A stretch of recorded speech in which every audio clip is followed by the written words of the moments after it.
Hello बच्चों, स्वागत है आप सभी का। बच्चों, लास्ट टर्न पर अपन बात कर रहे थे सेलों के संयोजन की। सेल अपन ने स्टार्ट किया था। सेल में हमने सेल के डेफिनेशन, सेल के प्रकार देखे हमने, और आंतरिक प्रतिरोध, विद्युत वाहक बल, टर्मिनल वोल्टता पर चर्चा की हमने। इनमें संबंध देखा, सेलों का श्रेणी क्रम संयोजन देखा और सेलों का समांतर क्रम संयोजन देखा। तो लास्ट टर्न पर मैं सेल कंप्लीट कर चुका था, है ना। इससे संबंधित अपन एक दो क्वेश्चन देख लेते हैं। अच्छा, सेल में एक चीज आप नोट लगा कर लास्ट में लिख लेना। देखो, जैसे ये सेल है तो हर सेल का अपना कोई आंतरिक प्रतिरोध होता है भैया। ये सेल का पॉजिटिव, ये सेल का नेगेटिव, इसका विद्युत वाहक बल है कैपिटल ई और आंतरिक प्रतिरोध है आर। और इस सेल से आपने कोई बाह्य प्रतिरोध अटैच कर दिया कैपिटल आर। अब आपको इसमें करंट निकालना है। तो देखो, सिंपल जो करंट का फॉर्मूला होता है ना, वो होता है नेट वोल्टेज बटे नेट रेजिस्टेंस। मैं लिख देता हूँ इस चीज को। ई नेट मतलब कुल विद्युत वाहक बल परिपथ का जितना भी है, और आर नेट कुल रेजिस्टेंस। अब उस रेजिस्टेंस में दोनों चीज काम में आती हैं बच्चों, इंटरनल रेजिस्टेंस और एक्सटर्नल रेजिस्टेंस, जो भी सर्किट का है। मींस इस कंडीशन का सूत्र बन जाया करेगा हमेशा आई बराबर, इसको चाहूँ तो मैं ई नॉट से रिप्रेजेंट कर दूँ, ई नॉट लिख दो, ई नेट लिख दो, तो एक ही बात होती है ना, कुल विद्युत वाहक बल। जैसा भी होगा सवाल में देख लेंगे उस चीज़ को। और जब प्रतिरोध की बात आएगी, देखो जितना करंट यहाँ से निकलेगा ना, वही करंट तो कैपिटल आर से पास होगा और वही करंट स्मॉल आर से पास होगा। Means capital R small R both R in series combination. और जब सीरीज कॉम्बिनेशन में है तो नेट रेजिस्टेंस दोनों के टोटल के बराबर आ जाएगा। तो अपन ये वाला करंट का फॉर्मूला इस्तेमाल किया करेंगे। मैं चाहूँ तो यहाँ पर आर नॉट भी, वो कोई दिक्कत नहीं है ना, इससे काम चल जाएगा। आपने एक बार इस फॉर्मूले को और नोट कर लीजिए, फिर अपन क्वेश्चन करना स्टार्ट करते हैं। ठीक, एनसीईआरटी बुक के क्वेश्चन करते हैं। देखिए,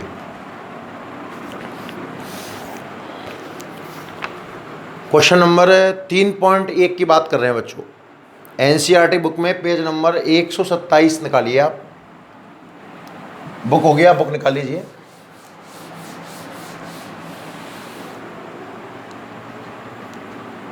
पेज नंबर 127, क्वेश्चन नंबर 3.1।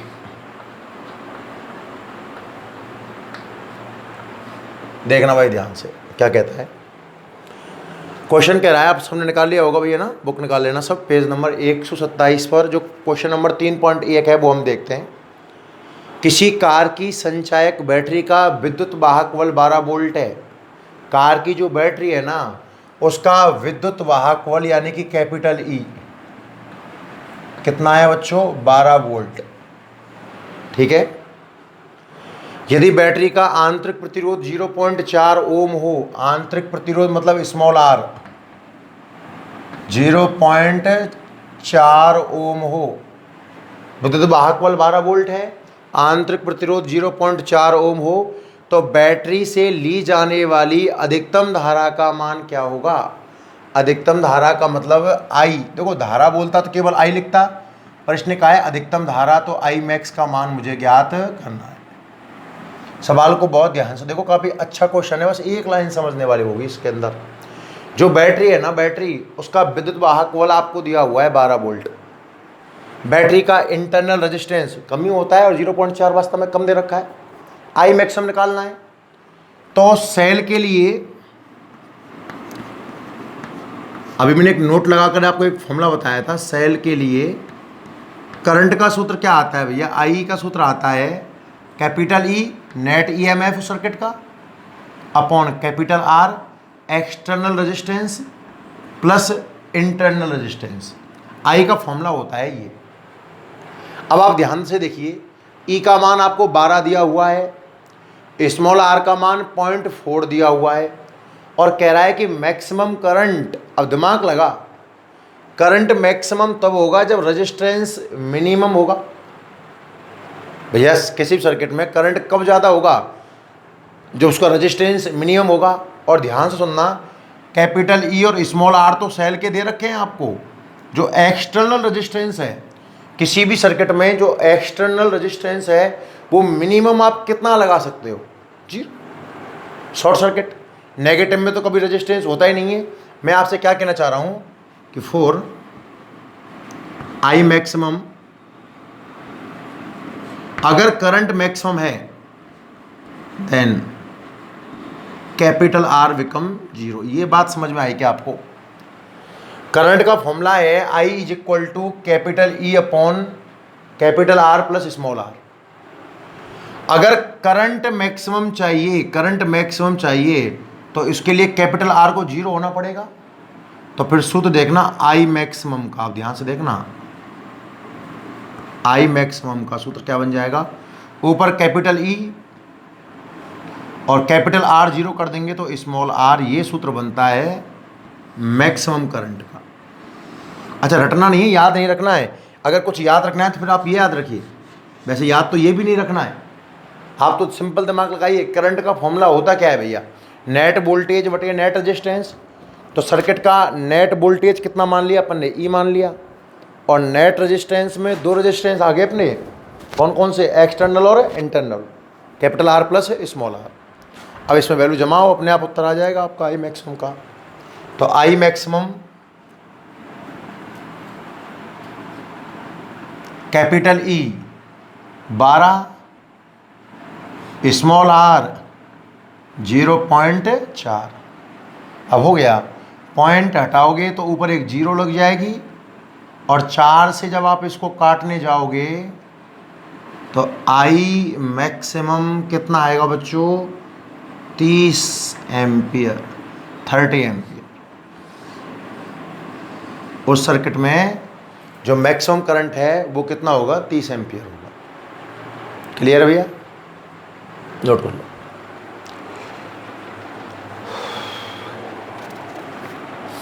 बस समझने वाली बात ये थी कि मैक्सिमम करंट की बात करवा रहा है तो रेजिस्टेंस मिनिमम होगा। अब चूंकि स्मॉल आर तो आपने फिक्स कर दिया है, तो बचा हुआ कैपिटल आर की मिनिमम वैल्यू, और रेजिस्टेंस मिनिमम जीरो हो सकता है, जीरो से बड़ा रेजिस्टेंस पॉसिबल नहीं है। नेक्स्ट 3.2 देखना भैया, क्वेश्चन नंबर 3.2 देखिए। स्क्रीनशॉट ले लिया करो, चाहो तो, है ना, चाहे एक साथ ले लेना। समझते हैं सवाल। 3.2 में बोला गया है 10 वोल्ट विद्युत वाहक बल वाली बैटरी, मतलब बैटरी का विद्युत वाहक बल दिया हुआ है, और विद्युत वाहक बल का सिंबल आप जानते हो कितना होता है, ई। ये दिया है बच्चों 10 वोल्ट विद्युत वाहक बल बैटरी का, है ना। 10 वोल्ट विद्युत वाहक बल वाली बैटरी जिसका आंतरिक प्रतिरोध 3 ओम है, इसका जो इंटरनल रेजिस्टेंस है वो कितना है, 3 ओम। बैटरी का विद्युत वाहक बल 10 वोल्ट है, मतलब कैपिटल ई का मान 10 है। इंटरनल रेजिस्टेंस स्मॉल आर का मान कितना दिया हुआ है, 3। किसी प्रतिरोधक से संयोजित है, ठीक है, सब प्रतिरोध जुड़ा हुआ है। यदि परिपथ में धारा का मान 0.5 एम्पियर है, करंट का जो मान है वो 0.5 एम्पियर है। विद्युत वाहक बल कैपिटल ई दिया हुआ है, इंटरनल रेजिस्टेंस स्मॉल आर दिया हुआ है, करंट 0.5 दिया हुआ है। तो प्रतिरोधक का प्रतिरोध क्या है, एक तो अपने को कैपिटल आर चाहिए, मतलब जो प्रतिरोध जुड़ा है उसकी वैल्यू कितनी है। और दूसरा क्वेश्चन बोल रहा है, इसी में दूसरा क्वेश्चन है कि जब परिपथ बंद हो, बंद का मतलब होता है बच्चों ऑन, तो सेल की टर्मिनल वोल्टता क्या होगी, मतलब एक अपने को V की वैल्यू भी कैलकुलेट करनी है। ध्यान से देखना, बहुत सरल है, और उम्मीद करता हूँ कि इसी फॉर्मेट से आप बड़े आसानी से कर सकते हो। ध्यान से देखना, कैपिटल ई आपको गिवन है, EMF सेल का 10 वोल्ट, सेल का इंटरनल रेजिस्टेंस गिवन है 3 ओम, करंट 0.5 एम्पियर। तो सबसे पहले रेजिस्टेंस निकालते हैं। अब इन सब को लिंक करने का एक बड़ा ही आसान फॉर्मूला है ना हमारे पास, I is equal to capital E upon capital R plus small r. पढ़ा है ना आपने ये वाला फॉर्मूला। अब देखो इसमें करंट है तुम्हारे पास, कैपिटल ई है तुम्हारे पास, स्मॉल आर है, कैपिटल आर निकालना है। सारे मान जमाओ, बड़ी आसानी से कैलकुलेट हो जाना चाहिए, ध्यान से देखना। आई की वैल्यू 0.5, क्या 0.5 को मैं चाहूँ तो 1/2 लिख दूँ ना, थोड़ा कैलकुलेट करने में इजी रहेगा, समझ गए ना। 0.5 मतलब आधा, या पॉइंट को हटाओ नीचे कितना आ जाएगा 10, और 5 से काट लो, ऊपर 1 नीचे 2, 1/2। कैपिटल ई कितना दिया हुआ है हमें 10 बटे कैपिटल आर तो निकालना ही है, प्लस स्मॉल आर कितना है 3। क्लियर। वज गुणा कर लीजिए आप, जब आप 1 से वज गुणा करोगे तो इसको पाओगे आप r + 3, और 2 का वज गुणा करोगे तो ये बन जाएगा 20। तो यहाँ से जो कैपिटल R निकल कर के आएगा 20 - 3 मीन्स 17 ओम, 17 ओम निकल कर के आएगा। बता बात समझ में आई कि नहीं? इतनी इससे आसान क्या क्वेश्चन होगा। इसी का है तो इसी का तो है, इसमें तो बल्कि थोड़ा बहुत चल दिमाग ये तो लगाना है आपको कि भैया करंट मैक्सिमम चाहिए तो रेजिस्टेंस मिनिमम होगा। रेजिस्टेंस मिनिमम कितना आया 0, मैंने रेजिस्टेंस 0 जमाया, आई मैक्सिमम का फॉर्मूला बन गया है ना। और इसमें तो बिल्कुल ही सिंपल था, वापस से वही फॉर्मूला जो अपने को अच्छे से याद भी हो गया होगा अब तक तो, है ना भैया। तो सारे मान जमाए, कैपिटल आर निकल के आ गया 17 ओम। अब एक सेकंड क्वेश्चन और करना है अपने को, इसके अंदर ही अपने को निकालनी है टर्मिनल वोल्टता। अब देख ध्यान से, अब सवाल ने वैसे तो कुछ खास नहीं कहा है, पर लग रहा है डिस्चार्जिंग का ही सवाल है, और कुछ भी ना कहे तो हमें तो बस क्या काम लेना है, V बराबर E माइनस IR, याद है ना formula, V is equal to E minus IR। Calculate करो साहब, V निकालना है, कैपिटल E कितना है, कैपिटल E है साहब 10, माइनस I कितना है, करंट कितना है साहब 0.5 मीन्स 1/2, और इंटरनल रेजिस्टेंस कितना है साहब 3। अब सॉल्व कर लो इसको। V is equal to 10 minus 3/2 का मतलब 1.5, और 10 में से जब 1.5 गया तो 8.5 वोल्ट।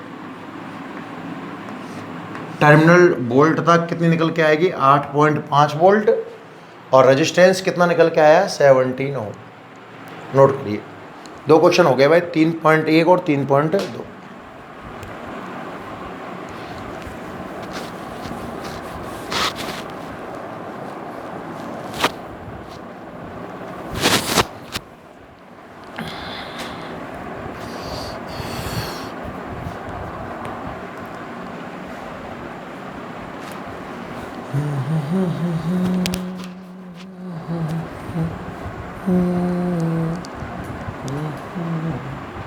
नोट कर लीजिए भाई इसको।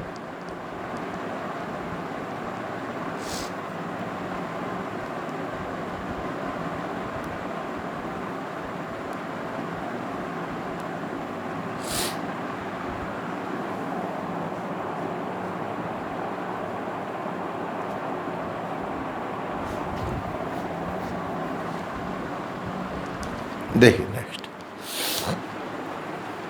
तो अपना 3.1 हो गया, 3.2 हो गया है ना, 3.3 अपन कर चुके हैं भैया, 3.4 कर चुके हैं, 3.5 भी कर चुके हैं, प्रतिरोध की ताप पर निर्भरता वाला क्वेश्चन है, 3.6 कर चुके हैं, 3.7 कर चुके हैं।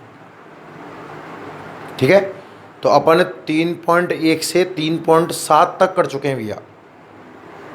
क्लियर है, आगे देखते हैं। हाँ बस ठीक है ना। अब कुछ 1-2 एग्जाम्पल और देख लेते हैं, फिर बाकी के बाद में देखते हैं। इसका एक एग्जाम्पल आप देख लीजिए। अभी अपन कल बीट स्टोन स्टार्ट करेंगे ना, पहले के किरचॉफ के नियम पढ़ेंगे, फिर बीट स्टोन पढ़ेंगे। उससे पहले के क्वेश्चन देख लेते हैं। एग्जाम्पल नंबर 3.5, पेज नंबर 112 पर है, निकालिए। एग्जाम्पल नंबर 3.5 करते हैं, ध्यान से देखना।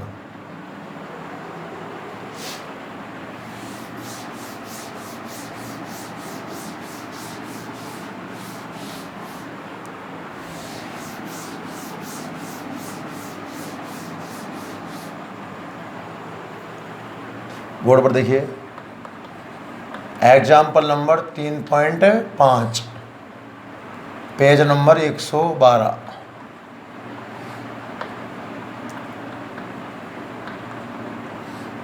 देखना भाई ध्यान से, चित्र एक डायग्राम बना दे रखा है इसने। मैं डायग्राम बना देता हूँ आपको। एक रेजिस्टेंस है और एक रेजिस्टेंस यहाँ पर है। ये दो रेजिस्टेंस पैरेलल में कनेक्ट है भैया ना। ये 4 ओम का है और दूसरा भी 4 ओम का है। 4 ओम और 4 ओम के दो रेजिस्टेंस समांतर में कनेक्ट हैं। इस पॉइंट को नाम दिया है ए, इस पॉइंट को नाम दिया है बी। यहाँ पर एक रेजिस्टेंस और जुड़ा हुआ है 1 ओम का, इस पॉइंट को नाम दे रखा है सी। फिर यहाँ दो रेजिस्टेंस वापस से पैरेलल में जुड़े हुए हैं। ये है 12 ओम और ये है 6 ओम, और ये पॉइंट हो जाएगा अपना डी। ऐसा कुछ कॉम्बिनेशन है। एक बैटरी है 16 वोल्ट की, 16 वोल्ट, और बैटरी का एक इंटरनल रेजिस्टेंस दिया हुआ है 1 ओम। ध्यान सुनना, ये डायग्राम बना के दे रखा है। क्वेश्चन कह रहा है कि इस चित्र में दर्शाए अनुसार 1 ओम आंतरिक प्रतिरोध के 16 वोल्ट की एक बैटरी से प्रतिरोधों का एक नेटवर्क जोड़ा है। ध्यान से सुनना, 16 वोल्ट की बैटरी है और ये इसका इंटरनल रेजिस्टेंस है। और नेटवर्क कहाँ से कहाँ तक दिया है इसने? ए से डी तक। जब नेटवर्क की बात करें, याद रखना बच्चों, अगर मैं कहूँ नेटवर्क का कुल प्रतिरोध, मतलब मैं ए से डी की बात कर रहा हूँ, क्योंकि ये प्रतिरोध नेटवर्क का हिस्सा नहीं है। ये प्रतिरोध इस सेल का आंतरिक प्रतिरोध है। ध्यान रखना है बात। तो अब पहला क्वेश्चन आता है कि नेटवर्क का तुल्य प्रतिरोध ज्ञात करो। पहले क्वेश्चन ही पूछ लिया इसने। तो नेटवर्क का कुल प्रतिरोध एक एक करके ज्ञात करें ना। तो पहले अपन यही सवाल कर लेते हैं, नेटवर्क का कुल रेजिस्टेंस कैसे निकलेगा बच्चों? ध्यान से देखना। नेटवर्क कहाँ से कहाँ तक है? ए से डी तक। ही समझ आ गया ना अपने को। ये 1 ओम कंसीडर नहीं करना है, क्योंकि लैंग्वेज में पहले ही बोल दिया है कि 1 ओम आंतरिक प्रतिरोध की और 16 वोल्ट की बैटरी से एक नेटवर्क जुड़ा हुआ है। तो नेटवर्क मीन्स ए से डी तक। इसे कैलकुलेट करना कोई बड़ी बात नहीं है शायद मेरे हिसाब से। देखिए 4 और 4 का समांतर प्रतिरोध का श्रेणी क्रम का सूत्र याद है, RS बराबर R1 प्लस R2। और समांतर क्रम में शॉर्टकट लग जाएगा, उल्टा लगा देना जैसे आपकी इच्छा हो। तो देखो ए और बी के बीच में दोनों प्रतिरोध समांतर क्रम में है। लिख, अभी तो टाइम पास टाइप में हो जाएगा, खैर ना, लिख लो आप। चूँकि 4 ओम के दोनों प्रतिरोध समांतर क्रम में है,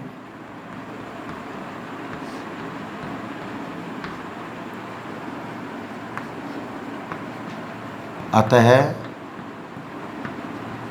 इनका कुल प्रतिरोध, डायरेक्ट लिख दूँ ना, 2 ओम होगा। कैलकुलेट कर लेना, ऊपर गुणा नीचे योग। 4 गुणा 4 16 और 4 प्लस 4 8, 16/8 2 ओम आएगा। इसी प्रकार कौन से ले लें? 12 ओम और 6 ओम। 12 ओम तथा 6 ओम भी परस्पर समांतर क्रम में हैं, अतः इनका प्रतिरोध। तो 12 और 6 का देखना जल्दी से। ऊपर 12 गुणा 6 लिख लो साइड में। ऊपर तो 12 गुणा 6 और नीचे 12 प्लस 6 18 है। 6 × 18 3, 4 बार कट जाएगा, 4 ओम होगा। हाँ है ना। मतलब इसका एक नया डायग्राम बनाए, अगर हम नया डायग्राम बनाएं इसका, तो देखो 4 और 4 को हटाकर एक ही रेजिस्टेंस लगा दो आप 2 ओम का। अभी इसको सॉल्व किया ही नहीं है अपन ने 1 ओम को, और ये वाला कितना आया 4 ओम। यही है ना, ये पॉइंट था ए, ये पॉइंट था बी, ये पॉइंट था सी, और ये पॉइंट था डी, और ये 16 वोल्ट की बैटरी और 1 ओम इंटरनल रेजिस्टेंस। अब चूंकि इसे तो नेटवर्क की बात करनी है ना, नेटवर्क की, तो नेटवर्क तो केवल इतना ही तो है नेटवर्क है। अतः नेटवर्क का कुल प्रतिरोध, क्या तीनों प्रतिरोध श्रेणी क्रम में है 2, 1 और 4, तो RS is equal to R1 plus R2 plus R3, 2 plus 1 plus 4, 4 5 और 2 7 ओम। तो नेटवर्क का नेट रेजिस्टेंस आया 7 ओम, और अगर 1 ओम को इंक्लूड कर लो तो ये कितना हो जाएगा भैया 8 ओम। तो पहला ऐसे क्वेश्चन अगर आसान था, ये 4 4 का 2 हो गया, 12 और 6 का हो गया 4, 4 और 1 5 और 2 7, नेटवर्क का नेट रेजिस्टेंस कितना आ गया भैया 7 ओम। पहला क्वेश्चन आपको समझ में आ गया, नोट कर लो, क्योंकि आगे के क्वेश्चन बड़े हैं, मुझे बोर्ड पे ना साफ करना पड़ेगा सिस्टम को एक बार।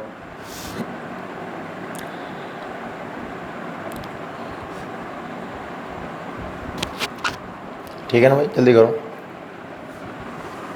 पहला क्वेश्चन हो गया, नेटवर्क का कुल प्रतिरोध हमसे पूछा गया था, और नेटवर्क का कुल प्रतिरोध निकल के आया 7 ओम। आगे देखना, थोड़ा साफ करता हूँ उसमें ना, काफ़ी जगह घेर ली इसने। थोड़ा डायग्राम छोटा बनाता हूँ।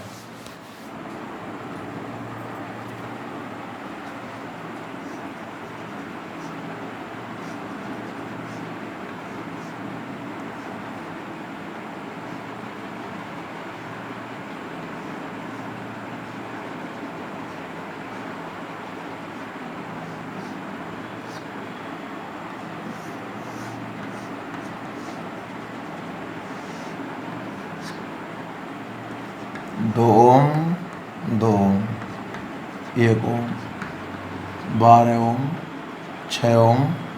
कितने वोल्ट की बैटरी थी ये 16 वोल्ट की, और 1 ओम इंटरनल, 16 वोल्ट और 1 ओम इसका आंतरिक प्रतिरोध। ये हो गया था ए, बी, सी और डी। ठीक है भैया, तो पहला सवाल हमने कर दिया आर नेटवर्क, और नेटवर्क कहाँ से कहाँ तक है, ए से डी तक, इसका आंसर आ गया 7 ओम। दूसरा क्वेश्चन देखना, दूसरा क्वेश्चन क्या कहता है, ध्यान सुनना। प्रत्येक प्रतिरोध में कितनी धारा है, प्रत्येक प्रतिरोध में कितनी धारा है। अब इसके कई तरीके हैं करने के, आप चाहो तो कुल करंट निकाल लो। कुल करंट का फॉर्मूला पता है ना अपने को, E upon capital R plus small r। तो E बैटरी का भागफल कितना है 16 वोल्ट, R बाह्य परिपथ का कितना आ चुका है 7, और इंटरनल कितना है 1, यानी कि कुल करंट आ गया साहब 2 एम्पियर। कुल करंट कितना आ गया 2 एम्पियर। अब आप दिमाग लगाइए बच्चों, यहाँ से 2 एम्पियर करंट निकला, 2 एम्पियर, 2 एम्पियर और 2 एम्पियर। क्या यहाँ जाकर 2 एम्पियर बट जाएगा? बिल्कुल, समांतर क्रम में करंट बढ़ जाता है, पर ध्यान से देख, दोनों रेजिस्टेंस बराबर हैं, दोनों रास्तों में रुकावट बराबर है, और जब दोनों रास्तों में रुकावट ही बराबर है तो करंट भी तो बराबर होगा। या ऐसे कहिए बच्चों आप कि अगर आप इसके करंट की बात कर रहे हो और इसके करंट की बात कर रहे हो, तो समांतर क्रम में जो करंट का बंटवारा आता है वो 1/R1 अनुपात 1/R2 में आता है। तो 1/2 अनुपात 1/2 का मतलब हो गया 1:1 मीन्स आधा आधा। क्या हो गया? आधा आधा। तो अगर मैं करंट की बात करूं I, और यहां लिख दूं 2 ओम, समझ जाएंगे क्या आप इससे? या चलो देसी में लिख देते हैं 2 ओम। 2 ओम के 2 ही प्रतिरोध तो हैं, 2 ओम प्रतिरोध, 2 ओम के प्रत्येक प्रतिरोध में इसलिए 2 ओम के प्रत्येक प्रतिरोध में प्रवाहित विद्युत धारा,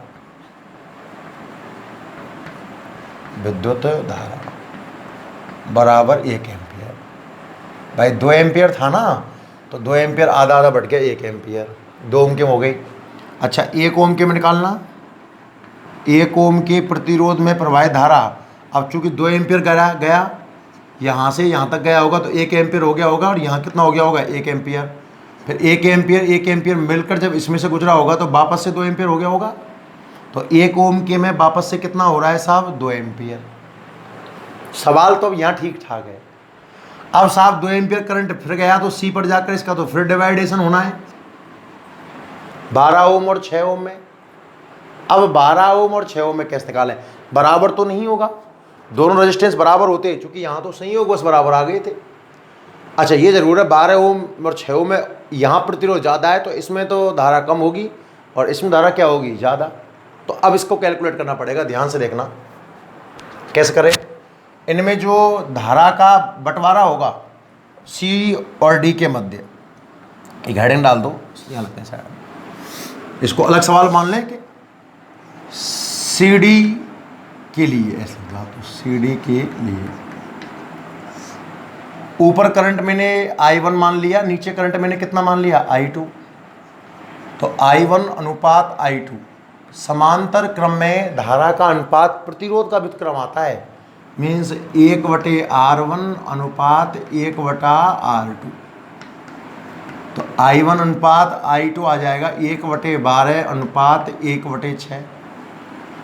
तो I1 अनुपात I2 आ जाएगा, देखो सरल अनुपात बनाने के लिए दोनों 12 से गुणा कर दो, तो 12 से गुणा कर देंगे तो ये तो हो जाएगा 1 और ये कितना हो जाएगा साहब 2।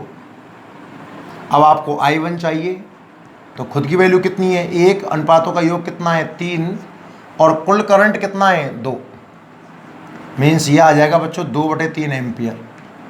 किसमें 12 ओम में, ध्यान रखना। और I2 की अगर हम बात करें, खुद का हिस्सा कितना है 2, अनुपातों का योग कितना है 3, कुल करंट कितना है 2, मीन्स 4/3 एम्पियर। तो अब जो नेट आंसर आया ना मैं एक साथ लिख रहा हूँ, I इन 2 ओम, 2 ओम के में धारा कितनी आई साहब 1 एम्पियर। फिर दूसरा भी 2 ओम का है, इसमें भी कितनी आएगी 1 एम्पियर। फिर करंट इन 1 ओम, इसमें आ गया 2 एम्पियर।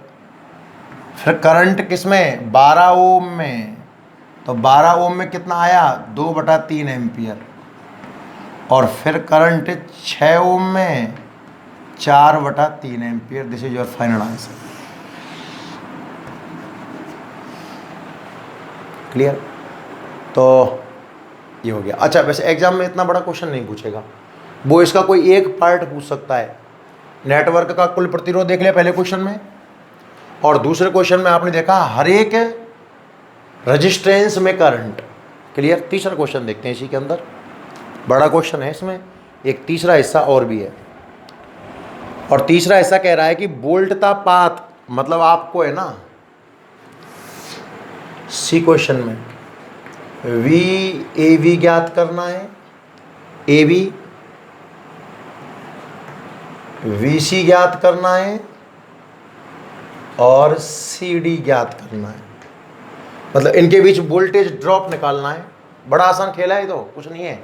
V बराबर IR लगाते हो ना आप, जैसे फॉर एग्जाम्पल्स मैं बात करता हूँ VAV की, तो A से B तक नेट रेजिस्टेंस कितना है भाई, A से B तक 2 ओम के 2 प्रतिरोध समांतर क्रम में है, और 2 ओम के 2 प्रतिरोध समांतर में है, मतलब नेट तो सॉरी ये 2-2 के थे क्या, 4-4 के थे यार, 4-4 के थे भाई, ये 2-2 के नहीं थे, मैंने देखो मिस्टेक कर दी। 4 ओम और 4 ओम, पर इससे सॉल्यूशन पर कोई फर्क पड़ने वाला नहीं है, ये वापस से 4 ओम ही हो जाएगा। करंट तो वापस से भाई 2 था तो आधा आधा बटेगा है ना, बस जहाँ जहाँ मैंने 2 ओम लिखा है वहाँ 4 ओम कर लेना भाई, ये मिस्टेक से हो गया है ना, कोई दिक्कत नहीं है।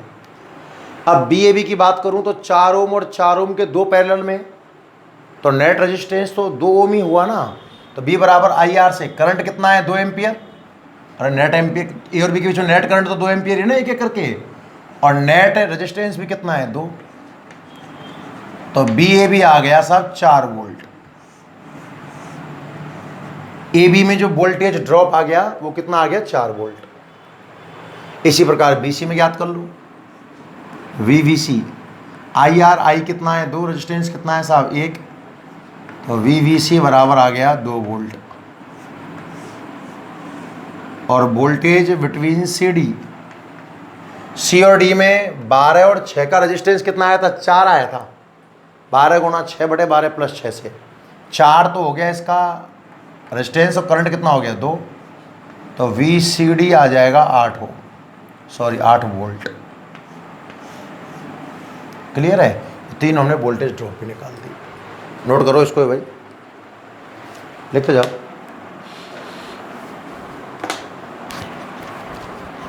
क्वेश्चन थोड़ा बड़ा था ना भाई, टफ नहीं है।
हाँ तो बच्चों, तो यहाँ पर आकर अपना ना सेल टॉपिक के समाप्त हो जाता है ना। आज क्लास अपनी इतनी रहेगी भाई। कल से अपन एक नया टॉपिक, मतलब चैप्टर तो ये रहेगा पर इसमें एक नया हिस्सा किरचॉफ लॉ स्टार्ट करेंगे। वेरी इंपॉर्टेंट टॉपिक रहेगा और उसमें से क्वेश्चन आने की संभावना बहुत ज़्यादा होती है। ठीक है ना? जुड़ने के लिए आप सभी का धन्यवाद बच्चों। फिर कल मिलते हैं। Thank you.